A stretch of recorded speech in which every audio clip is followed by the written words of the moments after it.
Hi అండి, నమస్తే. చేపల పులుసుని ఎప్పుడు చేసినా పర్ఫెక్ట్గా చేయాలంటే ఎలా చేసుకోవాలో ఈ వీడియోలో చూపించబోతున్నాను. ఇలా చేస్తే చేప ముక్క ఉప్పు కారం పట్టి రుచి మామూలుగా ఉండదు. చేపల పులుసుని మంచి రుచిగా చేయాలంటే ఈ వీడియో చూసి మీరు ట్రై చేయండి, చాలా బాగా కుదురుతుంది. ఎంతో రుచిగా ఉండే ఈ చేపల పులుసుని ఇప్పుడు ఎలా చేయాలో చూద్దాం. చేపల పులుసు చేయడానికి 1 కేజీ చేపలను తీసుకున్నాను. వీటిని ముందుగా చేప ముక్కలకు ఉప్పు బాగా పట్టించి కడిగి తీసుకోవాలి. చేపల్ని బాగా క్లీన్ చేసి తీసుకున్నాక ఇందులోకి 1/2 టేబుల్ స్పూన్ దాకా ఉప్పుని వేసుకొని 1 టేబుల్ స్పూన్ కారం తీసుకుంటున్నాను. అలాగే 1/2 టేబుల్ స్పూన్ పసుపు వేసి ముందుగా చేప ముక్కలకు బాగా పట్టించండి. ఇలా ముక్కలకు పట్టించి చేపల కూర వండడం వలన చేప ముక్కలు చప్పగా రాకుండా ఉప్పు కారం పట్టి మంచి రుచిగా వస్తుంది. ఇప్పుడు వీటిని ఒక 20-30 నిమిషాల పాటు కలిపి పక్కన పెట్టుకుంటే సరిపోతుంది.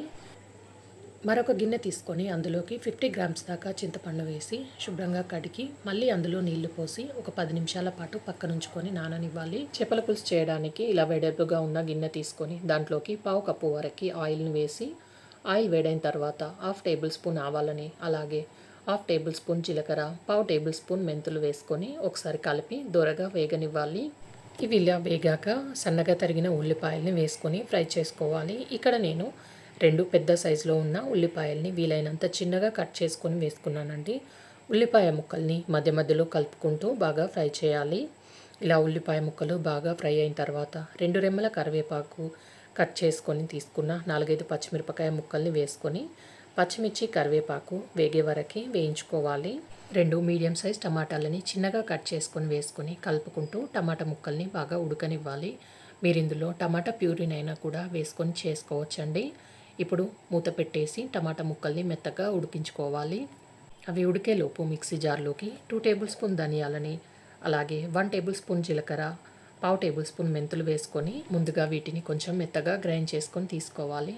ఇలా గ్రైండ్ చేసుకున్న దాంట్లో పొట్టు తీసిన వెల్లుల్లిపాయలు ఒక 10 వరకు వేసి ఇప్పుడు వీటిని కొంచెం కోర్స్గా గ్రైండ్ చేసుకోవాలి. అంతలోపు టమాటా ముక్కలు కూడా మెత్తగా ఉడికిపోయాయండి. ఇలా గ్రైండ్ చేసుకున్న ఈ పౌడర్ని ఇందులోకి వేసుకొని రుచికి సరిపడా ఉప్పుని, అలాగే 1 table spoon Kashmiri red chilli powder, 1 table spoon కారం, 1/2 టేబుల్ స్పూన్ పసుపు వేసి అంతా కలిసేటట్టుగా కలుపుకోవాలి.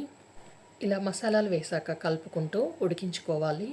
ముందుగా నానబెట్టుకున్న చింతపండులో నుంచి 1 కప్పు దాకా చింతపండు రసాన్ని తీసుకొని దీంట్లోకి వేసుకోవాలండి. అలాగే గ్రేవీకి సరిపడా నీళ్ళని తీసుకొని నేను ఈ చేపల పులుసును మరీ పల్చగా కాకుండా మీడియం థిక్నెస్తో చేస్తున్నాను.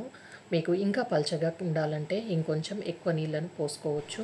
ఇలా గ్రేవీకి తగ్గట్టుగా నీళ్ళని తీసుకున్నాక మూత పెట్టేసి మధ్య మధ్యలో కలుపుకుంటూ గ్రేవీని ఉడికించుకోవాలి. ఇలా ఉడకడం స్టార్ట్ అయ్యాక 2 నిమిషాలు ఉడికించాక ఇందులోకి చేప ముక్కలను వేసుకుందాం. ఇలా విడివిడిగా పట్టేటట్టుగా చేప ముక్కల్ని వేయాలి. చేప ముక్కలు వేసుకున్నాక గరిటెతో కలపకుండా అన్నిటినీ ఇలా అడ్జస్ట్ చేసుకుంటూ కలుపుతున్నానండి. మంటని మీడియం ఫ్లేమ్లో పెట్టి ఒక 10 నిమిషాల పాటు బాగా ఉడికించండి. మధ్య మధ్యలో గరిటె పెట్టి కలపకుండా ఇలా తిప్పుతూ ఈ చేపల పులుసుని బాగా ఉడికించండి. ఈ టైంలోనే ఒకసారి ఉప్పు కారం టేస్ట్ చూసి కావాలంటే వేసుకోవచ్చు. ఇప్పుడు దీనిపైన మళ్ళీ మూత పెట్టేసి ఒక 10 నిమిషాల పాటు బాగా ఉడికించుకోవాలి.